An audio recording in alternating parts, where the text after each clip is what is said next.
Hello, welcome to Do It Yourself channel. Today I will show you how to turn on Wi-Fi in Samsung Galaxy Z Fold5 and how to connect to your internet. To turn on our Wi-Fi, we have to go to our shortcut menu right here and tap it here. Now we are connected automatically to our internet provider. But if we want to change our network or we are doing it for the first time, we need to go to settings.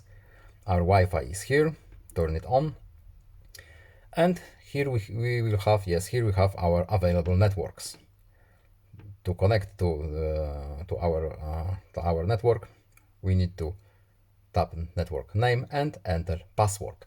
We can choose to auto connect, it's the most comfortable option, and we simply tap connect. I won't show you my password because it's my password. And I don't want you to know it. So that's very easy to do. I hope this video was helpful to you. Please leave a like and subscribe. Have a nice day and see you in the next video. Goodbye.